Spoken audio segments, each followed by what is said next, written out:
Hello guys, my name is Femiola Grace. I'm a nurse, a theatre nurse to be precise. In case you're just coming across my video for the first time, that's why I did the introduction. And to those who have been here all along, it's a reintroduction. And thanks for staying through the days of my rants, the days of my late posts. Thank you for joining with me. Okay, for today, I didn't expect to start this way. For today, I didn't expect to start this way, but I just had to.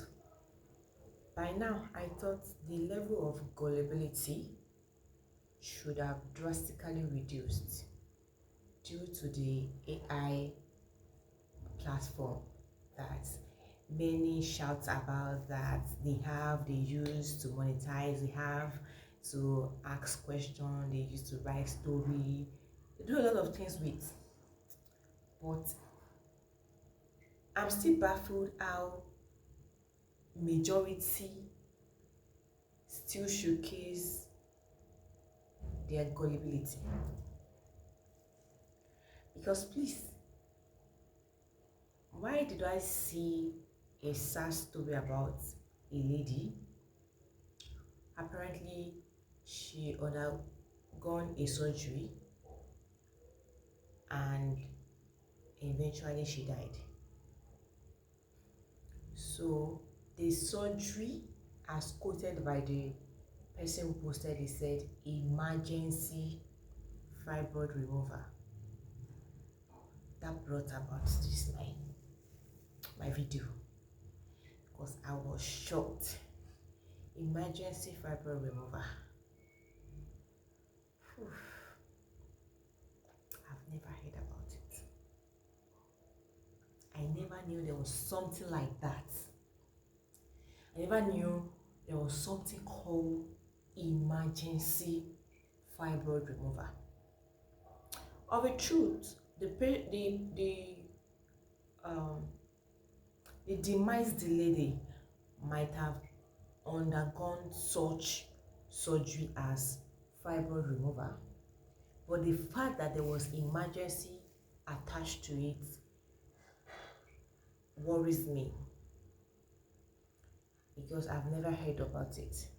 So if there's anybody out there who can help me with an understanding, maybe I'm missing one point or two that I can merge it together and get an understanding from it, then I would gladly appreciate.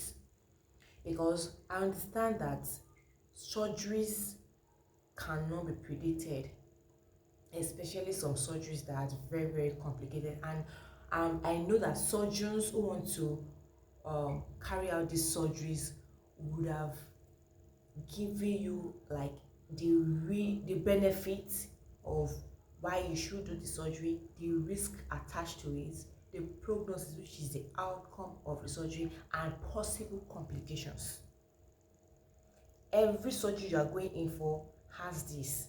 Your surgeon will tell you, should tell you, why you need to undergo it, the risks attached to the surgery, the outcome of the surgery, and possible complications due to the surgery you are going in for that might eventually come up later, so that you prepare your mind to it. So no matter how surgery is, there's no little surgery, there's no small surgery, there's no big surgery. Surgeries are matters I call intricate matters. They are not something you just take as if that's something you should overlook or ignore. But even if we are doing some things and we want to post stories, we want to make content, we should make content with understanding. We should write story with at least a little knowledge, do a research. And luckily, we have this overhyped AI platform that many run to, many of us use sometimes, Chat GPT, right? And how come can we not go through the process of checking what this kind of surgery means, even if you don't have detailed knowledge about the surgery. Because of a truth, there's nothing like emergency fibroid removal. All my life, my years of studying and experience in nursing, there is no such thing as emergency fibroid removal, which in medical term is emergency myomectomy, supposedly. So we have myomectomy, which is removal of the fibroid, but there is no emergency fibroid removal. You may have complications like bleeding after some surgeries like myomectomy, yes, because it is highly vascularized, you get. And that is why there are methods they put in place just to reduce the bleeding when they are doing the surgery. I'm not coming here to educate you on or detail you about how surgery goes. No, that's not the context I'm here for. My main context is, don't be gullible to the extent that you see something and you don't research about it, you just post about it without having at least a little knowledge of what it means or what they are trying to say. The lady might have gone in for fibroid removal. I'm not there, I don't know her, I don't know anything about it. But the writer of the story made me assume the lady went in for another surgery entirely, and they're trying to cover it up with a like more familiar surgery that people wouldn't they wouldn't insult her or think she caused her own death. My opinion though. So that made me want to school some of us. When you are talking about obstetric emergencies that can, like surgeries that cannot wait, fibroid removal is not part of it. We can have emergency cesarean section in which they want to bring a baby because the baby child or the baby is in distress. The mother's life is at stake, maybe due to